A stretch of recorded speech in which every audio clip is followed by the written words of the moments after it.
Ngasisu mahaussagumna Sana Leibak Story Collection na mayamgidamakta nungairaba phungawari ama puduna lakjari. Wari asigi mamingna mapamda toina chatpi leirang. Wari asibu thabirakpana nungsi hawizam.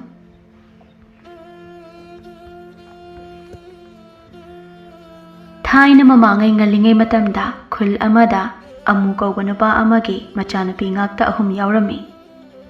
Machanupadi amata yaujaramde. Madugi sumathakta amubigi machaningol ahalga yaimagadu khul lekai adumaktada mayum loina palaga mapamda toina chatkanbi oirami. Maram aduna machaningol atombi leirangna khangnajariba khul lekai adumaktadagi pari kauba adugi mama thagoina machanupana leiranga mari leinaba adu pamlamde. Aduna nongmagi numita pari na sumangda Phaksaduna leiriba adugi manakta thagoidu tapna phamthaduna machanupada onsilaga imagi bungo nangi thabakto ngahak lepa yadabro kidorogi ma ategi nateda ima nangonda wa khara hagi tawbani yani ma adum hairo kari wafamno yamnasu lupa mankre yani ai asi adum tawna tagi hoi ima adum hairak Asi haiduna thagoina machanupada yaragadi maga leiranga mari leinariba adu tu o haina hairaklami. Mamagi wa adu tabada paridi ingangakna. Ima, kaidawo yaurage imana adu haribo. Nate leirangna kari akaiba taramlagene. Mabudi yamna phai haibune. Makhoigi kangbudi luhong kai honglaba tungda. Iyong kai palaba tungda. Mapam toina jatkaline. Aduna imana nangna khangnariba nupido kaya pamdine. He Raima, adugibu hayengwai khoi sida leirakanda mapamda toina chatpa yaroi haina hairaga loire. Adugibu wa oini hek tawrodana. Aidi atei kari aruba waga malure. Asi haiduna pari ando mamana hairiba wa adu kaya thausaramde. Thagoi su machana kaya thausadaba aduda upai leitana imungda adumak changkhirami. Asomdana leirangdu chakhumda chak thongge haina mai thagatluraga chengphu dagi cheng onge haina tawba matamdadi cheng amata hekta yauramdaba aduda machinda tapna as aidi ngarangna cheng loikhiba do kauthoredana kamdawni selso amati hek leite phanik ama kakadaba sisu khara wali ngasi ayuk sibo chara henba tarbo asi khana leirang upai leitana khadang metlaga Jengpu mapalda phamlaga leirami. Machanupina leiriba phiba maduda mama ibe matombina khonjel kalapna. Imagi atombiya kaino nangna tawriba adubo cheng onge haida jengpu mapal sida namang manglaga leiriba adubo kanagi mangmangliba no miha ho kanamtagi mangmangba natiye hauziki chanaba cheng amata leite adugi cheng tholakpara haina yenglamlibani as adudi kamdawniya Selso amati hek leitine tawribase. Ima, pawa noy anina suktaliba sibu karigino. Laisabi aina phi tek saba sinadi imung si puba ngamdre. Isi aniduna nupa mayumdagi khara holakpa sina kayam kuina sakhi se haino. Ha, kayam kuina sina sakhi se haino ba. Hai angang, nang na niya kay sukhangba nati. Nachi aniduga nanga nakoy ahum se chawna bu yolokwa matamda. Nabaga igagine iru iyangse kemdana loikrabani aduna hauzikti noisu sawrak sanglaabani noina angamba kharadi hotnaba yaredana nama naba oiba ikhoibo sum ukaitaba pamlibro ha asi haiduna tombi ngangsinaduna chakhumdagi thokirami leirang mamana makhoibu chawnaba yoglakpaga maru mayang kemle hairamba aduda awoiba oiraboi khanduna kaisu haijaba ngamda wakhandu hena wana Imaga pambaga se machaningol ekhoibu chawnaba yoglakpada kayada wanadi hotnaramgani ekhoina chawlak sanglaklaba matamsidana makhoigi mateng pangsinba sungamde asi khana leirangado wakhal nungaitana nungsuk nungjanana manglaga phamlaga leirami asomdana tombidu imungdagi paraprak thoraga mangol yawbaga masadu sor sangna hondoklaga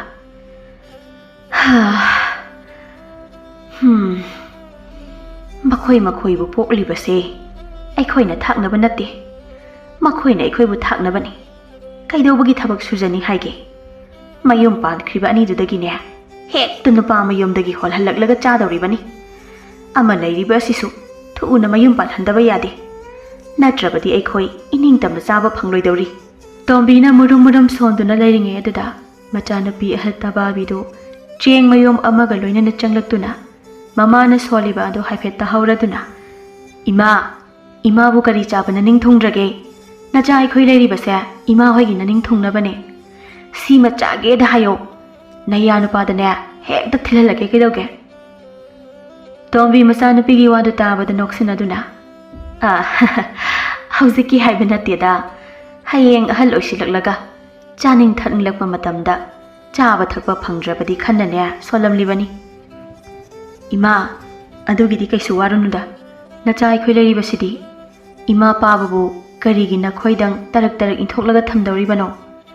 ꯑꯩꯈꯣꯏ ꯑꯍꯨꯝꯅ ꯃꯁꯤꯗ ꯈꯨꯕꯩ ꯑꯃꯠꯇ ꯍꯦꯟꯗꯣꯛꯇꯅ ꯁꯦꯟꯅꯒꯗꯧꯔꯤꯕꯅꯤ꯫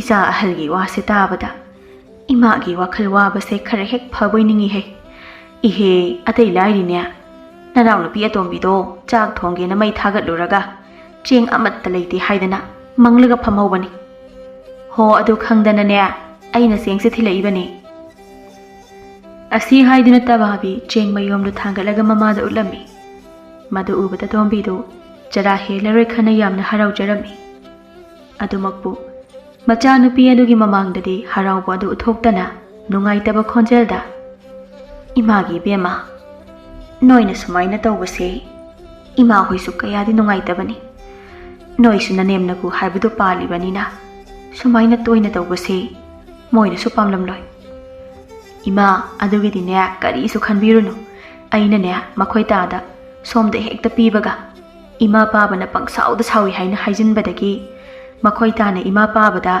ꯑꯩꯅ ꯇꯧꯕ ꯊꯕꯛꯇ ꯄꯪꯌꯦꯡꯗ ꯌꯦꯡꯁꯤꯟꯒꯅꯨ ꯍꯥꯏꯕꯗꯒꯤꯅꯦ ꯃꯣꯏꯗꯤ ꯋꯥ ꯑꯃꯠꯇ ꯍꯥꯏꯕ ꯉꯝꯗ꯭ꯔꯦ꯫ ꯑꯁꯤ ꯍꯥꯏꯗꯨꯅ ꯇꯣꯝꯕꯤ ꯑꯗꯣ ꯍꯔꯥꯎꯕꯒꯤ ꯃꯃꯤ ꯍꯥꯏꯐꯦꯠ ꯎꯠꯀꯦ ꯇꯧꯕꯗ ꯃꯆꯥꯅꯨꯄꯤꯒꯤ ꯃꯃꯥꯡꯗ ꯑꯗꯨꯝꯅ ꯃꯥꯒꯤ ꯐꯠꯇꯕ ꯃꯥꯏꯊꯣꯡ ꯑꯗꯨ ꯎꯠꯊꯣꯛꯄ ꯌꯥꯗꯦ ꯈꯟꯅ ꯍꯔꯥꯎꯕ ꯑꯗꯨ ꯐꯥꯖꯤꯟꯗꯨꯅ, ꯏꯃꯥꯒꯤ ꯑꯍꯜ ꯁꯥꯕꯤꯌꯦ, ꯏꯃꯥ ꯍꯣꯏꯅ ꯑꯍꯜ ꯑꯣꯏꯁꯤꯜꯂꯛꯄ, ꯁꯨꯕ ꯅꯣꯝꯕ ꯉꯝꯂꯛꯇꯕꯁꯤꯗ ꯏꯃꯥ ꯍꯣꯏꯅ ꯏꯆꯥꯁꯤꯡꯗꯅꯦ ꯌꯦꯠꯁꯤꯜꯂꯦ ꯇꯧꯔꯤꯕꯁꯦ꯫ ꯇꯕꯥꯕꯤ ꯇꯁꯦꯡꯅ ꯃꯃꯥ ꯃꯄꯥꯒꯤ ꯑꯁꯦꯡꯕ ꯃꯁꯛ ꯈꯪꯂꯤꯕꯅꯤ꯫ ꯑꯗꯨꯃꯛꯄꯨ ꯃꯥꯅ ꯈꯪꯁꯤꯟꯅꯗꯅ ꯍꯣꯠꯅꯔꯤꯕ ꯄꯨꯝꯕ ꯑꯗꯨ ꯃꯅꯥꯎ ꯑꯇꯣꯝꯕꯤ ꯑꯗꯨꯅ ꯃꯇꯣꯝꯇ ꯋꯥꯅ ꯍꯣꯠꯅꯕ ꯑꯗꯨ ꯌꯦꯡꯕ ꯉꯝꯗꯕꯗꯒꯤ ꯑꯣꯏꯔꯝꯃꯤ꯫ ꯑꯗꯨꯅ ꯃꯥꯁꯨ ꯇꯧꯁꯤꯟꯅꯗꯨꯅ, ꯏꯃꯥ, ꯀꯩꯒꯤ ꯑꯗꯨꯝꯅ ꯍꯥꯏꯔꯤꯕꯅꯣ? ꯅꯆꯥ ꯑꯩꯈꯣꯏ ꯂꯩꯅ ꯀꯩꯒꯤ ꯏꯃꯥꯒ ꯄꯥꯕꯒ ꯍꯅꯨꯊꯪꯁꯤꯗ ꯎꯀꯥꯏ ꯇꯛꯇꯨꯅ ꯁꯨꯗꯧꯔꯤꯒꯦ? ꯇꯕꯥꯕꯤ ꯃꯆꯤꯟꯗ ꯑꯗꯨꯝꯅ ꯍꯥꯏꯖꯔꯕꯁꯨ ꯋꯥꯈꯜꯗꯗꯤ, ꯈꯪꯅꯦꯕ, ꯏꯅꯥꯎꯇꯣꯝꯕꯤꯗ ꯂꯨꯍꯣꯡꯈꯤꯁꯅꯨ, ꯃꯗꯨꯒꯤ ꯇꯨꯡꯗꯒꯤꯗꯤ ꯃꯆꯥꯁꯤꯡꯕꯨ ꯁꯦꯡꯅ ꯅꯨꯡꯁꯤꯕ ꯉꯝꯗꯕ ꯏꯃꯥ ꯏꯄꯥ ꯅꯈꯣꯏ ꯑꯅꯤ ꯅꯨꯡꯉꯥꯏꯅꯦꯕ꯫ ꯇꯣꯝꯕꯤꯗꯤ ꯃꯆꯥꯅꯨꯄꯤ ꯑꯍꯟꯅ ꯈꯜꯂꯤꯕ ꯋꯥꯈꯜꯗꯨ ꯈꯪꯗꯕꯅ ꯈꯖꯤꯛ ꯅꯣꯛꯁꯤꯟꯅꯗꯨꯅ, ꯐꯔꯦ, ꯉꯁꯤꯒꯤꯗꯤ ꯏꯆꯥꯅ ꯄꯨꯔꯛꯂꯕꯅꯤꯅ ꯆꯦꯡꯗꯣ ꯅꯅꯥꯎ ꯑꯇꯣꯝꯕꯤꯗ ꯄꯤꯁꯤꯜꯂꯨꯔꯣ꯫ ꯑꯍꯣꯏ ꯏꯃꯥ꯫ ꯑꯁꯤ ꯍꯥꯏꯔꯝꯂꯒ ꯇꯕꯥꯕꯤ ꯑꯗꯨ ꯋꯥ ꯃꯈꯥ ꯇꯥꯔꯝꯗꯅ ꯆꯥꯛꯈꯨꯝꯂꯣꯝꯗ ꯍꯥꯊꯨ ꯆꯪꯈꯤꯔꯝꯃꯤ꯫ ꯃꯇꯝꯗꯨꯗ ꯃꯅꯥꯎꯅꯨꯄꯤ ꯑꯇꯣꯝꯕꯤꯅ ꯎꯪꯂꯒ ꯂꯩꯔꯝꯂꯤꯕ ꯐꯤꯕꯝꯗꯨ ꯎꯕꯗ ꯅꯨꯡꯉꯥꯏꯇꯅ, ꯏꯅꯥꯎꯇꯣꯝꯕꯤ, ꯂꯩꯔꯥꯡ ꯃꯆꯦ ꯑꯅꯤꯅ ꯃꯥꯕꯨ ꯀꯧꯔꯛꯄ ꯑꯗꯨꯗ ꯏꯉꯛꯅ ꯌꯦꯡꯈꯠꯂꯛꯇꯨꯅ, ꯏꯆꯦ, ꯀꯩꯅꯣ ꯅꯪꯅ ꯇꯧꯔꯝꯂꯤꯕ ꯑꯁꯤꯕꯣ? ꯏꯆꯦ, ꯅꯅꯥꯎꯕꯨ ꯀꯩ ꯍꯥꯏꯌꯣ ꯍꯥꯏꯕꯅꯣ? ꯏꯃꯥ ꯄꯥꯕꯅꯒ ꯑꯍꯜ ꯑꯣꯏꯁꯤꯜꯂꯛꯄ ꯑꯁꯤꯅ ꯀꯩꯁꯨ ꯁꯨꯕ ꯅꯣꯝꯕꯁꯨ ꯉꯝꯁꯤꯜꯂꯛꯇ꯭ꯔꯦ, ꯑꯗꯨꯅ ꯑꯁꯤ ꯍꯥꯏꯗꯨꯅ ꯂꯩꯔꯥꯡ ꯋꯥ ꯃꯈꯥ ꯇꯥꯕ ꯉꯝꯗ ꯇꯨꯃꯤꯟꯅ ꯂꯩꯈꯤꯔꯝꯃꯤ꯫ ꯃꯅꯥꯎꯅꯨꯄꯤ ꯑꯇꯣꯝꯕꯤꯅ ꯍꯥꯏꯕ ꯉꯝꯗꯅ ꯂꯩꯈ꯭ꯔꯤꯕꯗꯨ ꯃꯆꯦ ꯑꯍꯟꯅ ꯏꯔꯥꯏ ꯂꯥꯏꯅ ꯈꯪꯂꯗꯨꯅ, ꯑꯗꯨꯒꯤꯗꯃꯛꯇꯅꯦ ꯏꯅꯥꯎꯅ ꯀꯔꯤꯒꯤ ꯋꯥꯔꯤꯕꯅꯣ? ꯏꯆꯦ ꯂꯩꯔꯤꯁꯤꯗꯤ, ꯁꯦ, ꯏꯆꯦꯅ ꯆꯦꯡ ꯄꯨꯔꯛꯂꯕꯅꯤ, ꯆꯠꯂꯣ ꯆꯥꯛ ꯊꯣꯡꯗꯣꯛꯂꯨꯔꯣ, ꯏꯆꯦꯁꯨꯅꯦ ꯁꯤꯗ ꯆꯥꯈ꯭ꯔꯒꯦ꯫ ꯑꯍꯣꯏ ꯏꯆꯦ꯫ ꯑꯁꯤ ꯍꯥꯏꯗꯨꯅ ꯂꯩꯔꯥꯡ ꯍꯔꯥꯎ ꯆꯦꯡꯗꯨ ꯂꯧꯁꯤꯜꯂꯝꯃꯤ꯫ ꯑꯗꯨꯕꯨ ꯊꯪꯅꯕ ꯃꯤꯀꯨꯞꯇ ꯇꯇꯨ ꯃꯆꯦꯗ ꯌꯦꯡꯂꯛꯇꯨꯅ, ꯏꯆꯦ ꯌꯥꯏ ꯅꯈꯣꯏ ꯑꯅꯤꯅ ꯁꯨꯃꯥꯏꯅ ꯇꯣꯏꯅ ꯇꯧꯕꯁꯦ ꯏꯅꯦ ꯍꯣꯏ ꯃꯥꯃ ꯍꯣꯏꯅ ꯉꯥꯡꯗ꯭ꯔꯣ? ꯑꯗꯨꯒꯤꯗꯤ ꯅꯪꯅ ꯀꯩꯝꯇ ꯋꯥꯕꯤꯔꯨꯅꯨ, ꯅꯈꯣꯏ ꯅꯇꯩꯅ ꯐꯅꯕ ꯑꯗꯨꯝ ꯍꯥꯏꯅꯩꯗ꯫ ꯏꯆꯦ, ꯑꯩꯈꯣꯏꯒꯤ ꯑꯋꯥꯠꯄ ꯃꯦꯟꯅꯕ ꯍꯣꯠꯅꯕꯗ Iche yai na khoi ani se miwa soidina di taramani ko as adu lairi aine nangoda wa ama hodoke haina laklibani asi haiduna tababina manaw na pido mama mapana khara kalinge aduda chen khro haina wa hodoraklami matamduda leirang du hei hainingdana iche aidi yum palarege haina khalida ima pabase senaraga adum leirage haina khale kaino nangna haidubo madu yaba natene hayengwai ima pabo hei leitraga nangna tomta yumjau sida khunu kharang khongbadongna leiba yaroiko nang wakhan munna khaluko nangna parida wa hodokba talabasune ise hoi hekta hodokene iche hodoklunoda makhoigi ine hoina aibu mamau oiba pamdabane adu lairi parinabu kari hairige ha manabudi akhoi kainaba ngamloi haina adumak haibane aduda haidana tawraga leiranu handaki ningthaukaaba se numisu yamna phai asida chenkro asi haiduna tababina manaw nupido yumduda kuina leitanaba wakanna melami leirang sumachina hairiba aduna phagada boiningduna hoi haina yarami asumna tababido chak chaba toklaba matungda kuina phamba yaba phamlaga mayumda amu hankhirami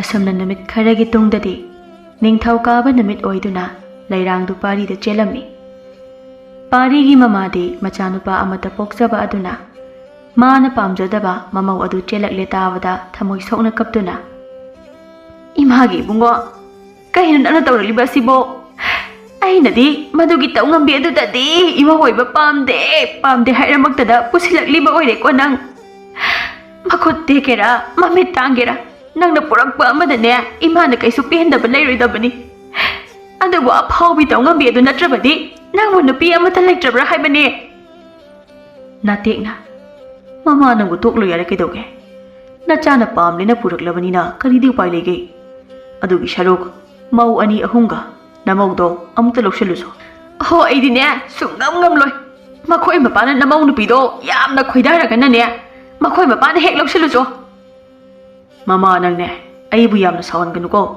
hanu thangsida soireiko nayangle aduda santhaba wa amata haiba yaroeba fuba da hairiba sibu karino khangde me ho chalage yare asi haiduna thagoi susugatuna phuk hawgalaga thangnabagi mau khara haiba chatkhirami natek magi nupigi matawduda machinda mosi nupi sidiba asi haiduna natek upai leita sor sangna hondoklaga wakhan khanduna lehaurami asumna yaningda nupa mayum oirubana yaningdeba adu uthoktana mamong nupibu adumak lawshilami paw nung handokluraba matung ahal masel yanaduna leirangbu nupi mayumda thindoklami asumna chelaba matung namik nini humnigi tungda macha nupi tahandana lona amuk matai manawdu wa khanarami makhoi mapa aikhoina khalamba aduga isa atombesina tawraklisiga aikhoi anibu tumina asum leirasi hairibro amuna mama aduni ne isu khalamnise aikhoi ani nadi yawong inba yaba imak amada chelabadi haina khalubani adubu mana cheluriba nupa asidi matomtanina asida leiba haibadudi mama mapanasu masanasu kaya yaning loine adu oiragane isa nupi se piragumsiro adu so isa nupi gi amade aikhoi gi mikchat manglaga da tokanine as adudi kari tawni adudi asi haiduna matai manaw adu kari tawsige haina asum khanduna leirami ngaihaki tungda amuna tapna mama awang khunda leiba aigi daw tomsagi manakta ai hayengsi hekta chalurake maiba adugi manakta chalaga karibu tawdoribanone hera nang sidiba ataigi nati icha yaimaga hangadi singbanina phana aikhoina thiam nawrasu asida leisi haba sungya yaraklaroi aduna itaw tomsagi manakta chatuna icha tombiga imak aduga asida leiba yanaba mahai khita lawshiludaba yadabanine tombi suma purebana hairiba wa adamunna taraba tungda hoine aidi madugi wakhanbu tawrude makhoi mapa maduna khoidagi phaba upai haibadu oirani ꯑꯗꯨꯅꯤ ꯃꯃꯥ ꯑꯩ ꯍꯌꯦꯡꯁꯤ ꯍꯦꯛꯇ ꯆꯠꯂꯒꯦ ꯃꯊꯪꯒꯤ ꯅꯨꯃꯤꯠꯇ ꯑꯃꯨꯛ ꯃꯇꯥꯎ ꯃꯥꯏꯕ ꯑꯗꯨꯒꯤ ꯃꯅꯥꯛꯇ ꯆꯠꯇꯨꯅ ꯃꯆꯥ ꯃꯃꯥꯛꯄꯨ ꯐꯖꯟ ꯄꯨꯟꯁꯤꯟꯅꯕ ꯃꯍꯩ ꯈꯔ ꯂꯧꯔꯝꯃꯤ ꯑꯁꯨꯝꯅ ꯃꯇꯝ ꯈꯔ ꯂꯩꯔꯒꯗꯤ ꯄꯥꯔꯤꯒ ꯂꯩꯔꯥꯡꯒꯗꯨ ꯃꯌꯥꯝ ꯍꯧ ꯍꯧ ꯇꯧꯗꯨꯅ ꯂꯨꯍꯣꯡꯂꯝꯃꯤ ꯂꯨꯍꯣꯡꯂ ꯃꯇꯨꯡ ꯊꯥꯃꯨꯛꯇꯤ ꯂꯩꯔꯥꯡꯗꯨ ꯏꯪꯅ ꯇꯞꯅ ꯃꯅꯦꯝꯅ ꯍꯥꯏꯕ ꯈꯨꯗꯤꯡ ꯇꯧꯗꯨꯅ ꯂꯩꯔꯝꯃꯤ ꯃꯗꯨ ꯎꯕꯗ ꯊꯒꯣꯏꯗꯨ ꯃꯥꯅ ꯈꯜꯂꯝꯕ ꯑꯗꯨꯒ ꯇꯥꯏꯌꯣꯟꯅꯔꯕꯣꯏ ꯈꯟꯗꯨꯅ ꯍꯔꯥꯎꯅ ꯃꯄꯨꯔꯣꯏꯕꯗ ꯑꯣꯟꯁꯤꯜꯂꯒ ꯃꯈꯣꯏ ꯄꯥꯕꯨꯡ ꯑꯩꯗꯤ ꯏꯃꯧꯁꯦ ꯑꯁꯨꯝꯅ ꯇꯧꯅꯤ ꯍꯥꯏꯕꯁꯤ ꯁꯨꯛꯈꯟꯕꯨ ꯈꯜꯂꯨꯗꯕꯅꯤ ꯑꯗꯨꯅꯤ ꯃꯃꯥ ꯀꯅꯥꯅꯣ ꯀꯔꯤꯅꯣ ꯈꯪꯗ꯭ꯔꯤꯉꯩꯗ ꯅꯪꯒꯤꯅꯦ ꯄꯉꯥꯡꯗ ꯉꯥꯡꯕꯤꯗꯣ ꯅꯃꯧ ꯑꯁꯤꯗꯗꯤ ꯇꯧꯕꯤꯒꯅꯨꯀꯣ ꯍꯣꯏꯗ ꯃꯥꯅꯕꯨꯅꯦ ꯃꯔꯝꯗ ꯃꯣꯛꯑꯕ ꯋꯥꯈꯟꯗ ꯇꯥꯔꯕ ꯑꯩꯅ ꯀꯩꯗꯧꯕꯒꯤ ꯄꯪꯆꯩꯗ ꯆꯩꯕ ꯌꯥꯕ ꯅꯠꯇꯦꯗ ꯍꯣꯏꯁꯦ ꯑꯗꯨ ꯃꯥꯅ ꯈꯪꯗ ꯈꯣꯠꯇꯕ ꯌꯥꯎꯔꯕꯁꯨ ꯅꯤꯡꯊꯤꯅ ꯇꯥꯛꯄꯤ ꯇꯝꯕꯤꯌꯨ ꯍꯣꯏ ꯑꯁꯤ ꯍꯥꯏꯗꯨꯅ ꯅꯇꯦꯛ ꯃꯇꯩ ꯃꯅꯥꯎꯗꯣ ꯃꯃꯧ ꯑꯗꯨꯕꯨ ꯅꯨꯡꯁꯤꯅ ꯁꯣꯟꯖꯔꯝꯃꯤ ꯑꯗꯨꯕꯨ ꯀꯨꯏꯗꯦ ꯊꯥ ꯍꯦꯛ ꯐꯥꯕꯗꯒꯤꯗꯤ ꯑꯁꯣꯝꯗ ꯑꯃꯨꯒ ꯇꯣꯝꯕꯤꯒꯅ ꯃꯆꯥꯅꯨꯄꯤꯗꯨ ꯃꯄꯥꯝꯗ ꯇꯣꯏꯅ ꯂꯥꯛꯅꯕ ꯃꯍꯩ ꯇꯧꯁꯤꯟꯕ ꯍꯧꯔꯛꯂꯝꯃꯤ ꯑꯗꯨꯅ ꯃꯔꯝ ꯑꯣꯏꯔꯒ ꯂꯩꯔꯥꯡꯗꯨ ꯍꯞꯇꯥ ꯀꯥꯡꯗꯅ ꯃꯄꯥꯝ ꯆꯠꯄ ꯍꯧꯔꯛꯂꯝꯃꯤ ꯇꯧꯔꯤꯕ ꯃꯇꯧ ꯑꯗꯨꯗ ꯊꯒꯣꯏꯗꯨ ꯏꯄꯦꯟ ꯄꯦꯟꯗꯅ ꯃꯄꯨꯔꯣꯏꯕꯗ ꯄꯥꯎ ꯇꯝꯖꯔꯝꯃꯤ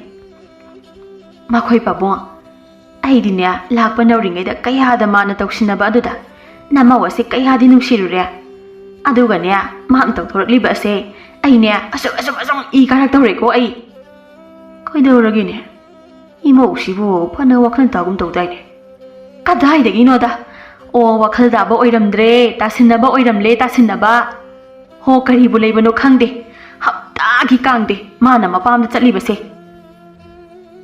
ꯅꯥꯇꯦꯛ ꯃꯥꯒꯤ ꯅꯨꯄꯤꯅ ꯍꯥꯏꯔꯛꯂꯤꯕ ꯋꯥ ꯑꯗꯨꯗ ꯊꯥꯖꯕ ꯋꯥꯠꯇꯨꯅ ꯉꯛꯅ ꯃꯥꯒꯤ ꯅꯨꯄꯤꯗ ꯃꯨꯟꯅ ꯌꯦꯡꯂꯛꯂꯝꯃꯤ ꯃꯥꯒꯤ ꯅꯨꯄꯥꯒꯤ ꯃꯤꯠꯌꯦꯡ ꯑꯗꯨꯗ ꯊꯒꯣꯏꯗꯨ ꯁꯥꯎꯔꯤ ꯍꯣ ꯑꯩꯈꯣꯏꯅ ꯍꯥꯏꯕ ꯋꯥꯗꯤ ꯑꯁꯦꯡꯕ ꯑꯣꯏꯔꯁꯨꯅꯦ ꯊꯥꯖꯕꯤꯔꯨꯅꯨ ꯅꯃꯧ ꯑꯁꯤꯅ ꯇꯧꯕꯤꯔꯤꯕ ꯑꯁꯤꯗꯤꯅꯦ ꯃꯈꯣꯏ ꯃꯄꯥꯗꯤ ꯌꯨꯝꯗ ꯂꯩꯇꯕꯅꯤನ ꯀꯔꯤꯃꯠꯇ ꯍꯦꯛ ꯎꯕ ꯅꯠꯇꯕꯅꯤꯅꯅꯦ ꯑꯩꯅ ꯍꯥꯏꯔꯤꯕ ꯋꯥꯁꯦ ꯊꯥꯖꯕꯤꯔꯣꯏ ꯍꯥꯏꯕ ꯑꯩꯁꯨ ꯈꯪꯉꯤ ꯃꯃꯥ ꯅꯪꯅ ꯍꯥꯏꯔꯤꯕꯗꯨꯕꯨ ꯑꯁꯦꯡꯕ꯭ꯔꯥ ꯃꯥꯕꯨ ꯂꯥꯛꯄ ꯅꯧꯔꯤꯉꯩꯗꯗꯤ ꯐꯅ ꯋꯥꯈꯜ ꯇꯥꯈꯤꯒꯨꯝ ꯇꯧꯕꯗꯥꯏꯅꯦ ꯍꯣ ꯃꯗꯨꯗꯤꯅꯦ ꯃꯧ ꯑꯅꯧꯕꯤꯒꯤ ꯃꯇꯥꯠ ꯍꯥꯏꯕꯗꯣ ꯑꯣꯏꯔꯝꯃꯦ ꯀꯅꯥꯒꯤ ꯂꯥꯛꯄ ꯅꯧꯔꯤꯉꯩꯗꯗꯤ ꯍꯣꯏ ꯏꯃꯥ ꯑꯪ ꯏꯃꯥ ꯑꯁꯤꯇꯅꯤ ꯑꯗꯨꯕꯨꯅꯦ ꯍꯧꯖꯤꯛꯇꯤꯅꯦ ꯑꯩꯈꯣꯏꯒꯤ ꯋꯥꯒ ꯑꯃꯠꯇ ꯇꯥꯕꯤꯈꯤꯗ꯭ꯔꯦ ꯅꯠꯇꯦ ꯃꯄꯥ ꯑꯁꯤꯕꯨ ꯏꯆꯥ ꯅꯨꯄꯥꯗ ꯋꯥ ꯍꯥꯏꯕꯅ ꯐꯔꯣꯏꯗ꯭ꯔꯣ ꯉꯥꯏꯈꯣ ꯅꯃꯧꯗꯨꯗ ꯐꯖꯅ ꯏꯪꯅ ꯍꯥꯟꯅ ꯍꯥꯏꯈꯣ ꯃꯗꯨꯗ ꯌꯥꯗ꯭ꯔꯀꯥꯟꯗ ꯍꯥꯏꯔꯁꯨ ꯍꯥꯏꯁꯤ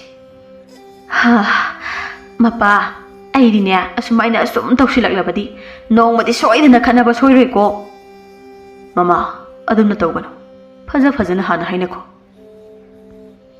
ꯊꯒꯣꯏꯁꯨ ꯃꯄꯨꯔꯣꯏꯕꯅ ꯊꯦꯝꯖꯤꯟꯕꯤꯕꯗꯒꯤ ꯃꯃꯧꯒ ꯈꯠꯇꯤ ꯈꯠꯅꯗꯅ ꯇꯞꯅ ꯃꯄꯥꯝꯗ ꯇꯣꯏꯅ ꯆꯠꯇꯅꯕ ꯍꯥꯏꯔꯝꯃꯤ ꯑꯗꯨꯕꯨ ꯂꯩꯔꯥꯡꯁꯨ ꯃꯆꯤꯟꯗꯗꯤ ꯍꯣꯏ ꯍꯥꯏꯅ ꯑꯗꯨꯃꯛ ꯍꯥꯏꯔꯝꯃꯤ ꯑꯗꯨꯕꯨ ꯃꯄꯥꯝꯗ ꯆꯠꯄꯗꯤ ꯁꯨꯡꯂꯦꯞ ꯂꯦꯞꯂꯝꯗꯦ ꯑꯁꯨꯝꯅ ꯇꯧꯕ ꯑꯗꯨꯗ ꯊꯒꯣꯏꯁꯨ ꯁꯥꯎꯗꯨꯅ ꯅꯣꯡꯃꯗꯤ ꯈꯣꯟ ꯀꯜꯂꯞꯅ ꯂꯩꯔꯥꯡꯅ ꯃꯄꯥꯝ ꯆꯠꯂꯝꯗꯥꯏꯒꯤ ꯊꯣꯛꯂꯛꯄ ꯑꯗꯨꯗ ꯍꯥꯏꯔꯛꯂꯝꯃꯤ ꯍꯥꯏ ꯃꯧ ꯅꯪꯅ ꯅꯐꯤ ꯅꯥꯟꯅ ꯁꯦꯠꯂꯒ ꯊꯣꯛꯂꯛꯂꯤꯕ ꯑꯗꯨ ꯀꯗꯥꯏꯗ ꯆꯠꯄꯒꯤꯅꯣ ꯂꯩꯔꯥꯡ ꯃꯅꯦꯝꯒꯤ ꯋꯥꯗꯨ ꯇꯥꯕꯗ ꯃꯄꯨꯛꯅꯤꯡꯗ ꯑꯁ ꯃꯁꯤꯒꯤ ꯍꯅꯨꯕꯤ ꯑꯁꯤ ꯎꯗ꯭ꯔꯤꯉꯩꯗꯅꯦ ꯏꯄꯥꯝꯗ ꯆꯠꯍꯧꯒꯦ ꯇꯧꯕꯁꯦ ꯀꯔꯣꯝꯗꯒꯤ ꯎꯈ꯭ꯔꯤꯕꯅꯣ ꯈꯪꯗꯦꯃꯤ ꯑꯁꯤ ꯈꯟꯅ ꯂꯩꯔꯥꯡ ꯃꯄꯨꯛꯅꯤꯡꯗꯗꯤ ꯁꯥꯎꯅꯤꯡꯕꯅ ꯂꯣꯏꯔꯝꯃꯤ ꯑꯗꯨꯕꯨ ꯃꯥꯏꯊꯣꯡꯗꯗꯤ ꯅꯣꯛꯁꯤꯟꯅꯗꯨꯅ ꯏꯃꯥ ꯑꯁꯣꯝꯒꯤ ꯏꯃꯥꯗꯣ ꯀꯟꯅ ꯉꯝꯗꯦ ꯍꯥꯏꯅ ꯄꯥꯎ ꯆꯦꯜꯂꯛꯄ ꯑꯗꯨꯗ ꯍꯥꯏꯐꯦꯠꯇꯪ ꯆꯠꯂꯨꯒꯦ ꯇꯧꯕꯅꯤ ꯏꯕꯦꯝꯃ ꯍꯥꯏꯁꯨ ꯍꯥꯏꯕꯅꯤ ꯅꯈꯣꯏꯒꯤ ꯅꯃꯥꯒ ꯅꯄꯥꯒꯁꯦ ꯅꯥꯁꯨ ꯅꯥꯃꯟꯈ꯭ꯔꯦꯗ ꯃꯆꯥꯅꯨꯄꯤꯁꯦ ꯃꯌꯨꯝ ꯃꯀꯩ ꯄꯥꯜꯂꯕꯅꯤ ꯍꯥꯏꯕꯁꯤ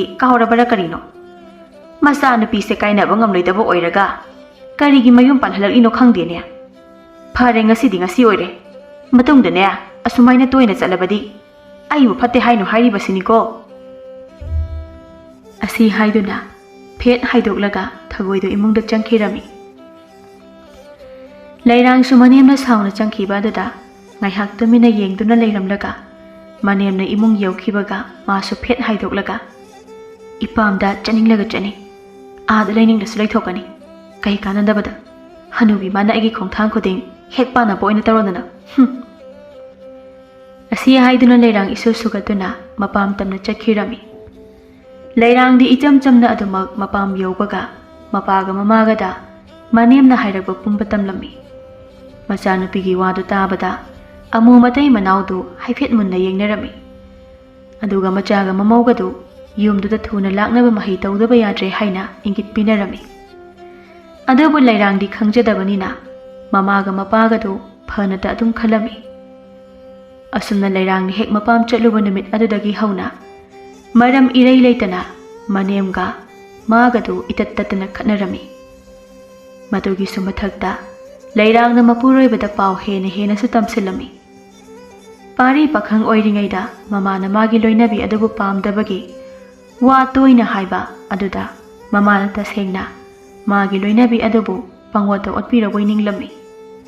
Nongmagi namitadi thagoisu mamau nupigi mapam toina chatpa irang saum toina tawba adu khangba ngamda machanupana thabak chathoklamdaida taha imungdagi chenthoraktuna ibungo nangbu thabak chatawrabra yamna thurabo kaidorogi ma nangwanda wa khara hagi tawbanine kai wano thagoi machanupagi wadu tabada mamau nupigi pamdaba sajatli chat mayamdo asum haireklami. Madu tabada paridi thabak chatlamdaiga oiba aduda sauri ima thabai khang chathok khotoklamdaida adugumba wadu khanarisi kona tamna aina halaga khanarisi ahoi nang thabak pudi chathok tawre hore namu nangna thengna hanjelaklabadi wari sanafam khangloidra haina tawbanine ima aina tuminna legina sum leibane ima hoina namausi pamde aduna mana tawba thabak khudingda afaba oirabasu phatana ui haibasa ai loina khangbajani adubu aina usinadana sum leibasida pangya yagago aina ubadudi nacha su pamde koima kahina nangna haininglise ha seng hekta hayune asi haiduna mama machado thabai khang chatpa leplaga kana khanaraklami. Mama macha khanabadu tabada lairangru chenthoraktuna afaba saduna moita tokpiro kaidauge mina taraga karine haina khanakhine hoi ibema nangna haibase onthokna haidako napureiba sigi mamangdana sakpham ama napureiba sigi tungdana sakpham ama nangna haibase onthokna haidako imana namaubu suknung nungsiba ngamde haiba namausu khangje adubu imana soidana namaubu nungsibirakini khana asukuibase khangjarakpane adubu ngasidi namaugi khangbagi pangal loikre namau ipamda hanjakrage karigi na tomta handoribano aiga puna sakrasi kari haiba imagi bungo nang nama aigi wasi amuta takho asi haiduna thagoi machabu phana kana khamna bo honarami adubu pari mamana phana hairi sakliba mayamdo amata tasindana adumak nupigi matung induna nupi mapamda yawong induna laikhirami. Matam khara leiragadi thagoidu yamna kanna ngamdabadagi machanupado mayumda laknaba phana kanna pau chelaklami. Adumakpu mane makuna hikap tingkap tawsinbiba aduda mama mapa nungsiba amata changlamde. Asumna matam khara leiraba tungdadi lairangdu mama mapagi mahai adugi mayai oina wakhal nattanataba khalaktuna maumana pakhang amaga laisabi pakhang amagumna mari leinaba hauraklami. Maraksida pari na mangonda tawriba mahai adugi mayaina magi nupina hairikai induna talairami. Magi mawong matawdu uraga khulleikaina mabu adhamora haina noknarami. Adubu pari mahaigi mayaina mayamna ngangna saknariba adu amata taramde. Adubu laibak thibadi lairangdu maga khangnariba pakhang aduda chenthokirami. Asumna tawba aduda amuga tombigadu upai leita parido onsilaga ibungo isa nupina nangbu pamdre haina atopa amada chengkhrabanina nangsu nayumda halaga leirubana pharanida. Pari mane makuna hikap tingkap tawsinbiba adugi mayai koktribanina baba ima leirangna topa nupa amada mayum panduna leijakhrabasu nachabudi yum asida sum lehenbiyo kari ash nangbu yum sida asum lehenba taraba. Asi haiduna amu adu makok pairaga khanglami tawbagibudi phattaba thabak hana tawrubana upai leita mamak aduna haiba yarage haina khalami. Adubu mathangi namita paw hanba lakpada lairangdu leisabi nate mauni haina khanglakpada nupa adudi saubana loirami. Adumakpu nupa adugi ahal lamalsingna themjinpibadagi tumina leisinkhirami. Leirangsu nupa aduda leikraba matungda nongma mapamda lakpada parina mayumda handana adumak leiramba aduda sauna. Ta parina yumsida asum leirabadi aigi nupaduna aina ipamsida lakpa matamda aibu karini haina khanbigani haibasa karimata khanthabidabra. Leirang nangna tawningba tawbada aina nangonda kaisu apanba amata pikidabani. Adubu aina yumsida asum leiba asidadi nangsu apanba pidaba phabani. Madudi kaidagi yagadage. Ta parina yumsida asum leirabadi aina ipamsida phawba khongul taba ngamloidawribani. Ima ipa sonba sa aina ipamda laktrabadi kanana yengsinbini. Moigidi ai leirisidi. Agakpani. Apokpa nama napa adubu yengsinge haida. Masida hui saduna aigi ima ipa yengsinbagi karina thauno. Phana hikap tenkap tawdunasu adu akanba wahai wata sisinaraglaba adutadi pari yumduda panthaduna mikup amata leiba ngamda wa machet amata fawba hairamdana adumak chatkirami. Pari dinamit aduda ikai na mayumda changlakpa matamda mama ibema thagoidi o khongbu makhai machabu konduna kapjarami. Asumna matam kharagi tungdadi leirangi nupado ayuk nungthil namidang haiba khakta yuda thagtuna adumak leirami. Yubu hek thagluba khudingisu mabu adumak sasan phubadawna pangphuda phubirami. Asomda leirangi mama mapa adudi makhoina tawjarubagi mahaina ahal oishilaklaba sonjilaklaba matam aduda hanna yengbinaba kana leitana wana lelami. Adumak paridi mama mapana maiba maibi tanabadagi hikap tenkap khudingmak lokthokduna anauba punsi amada nungaina lenkhirami.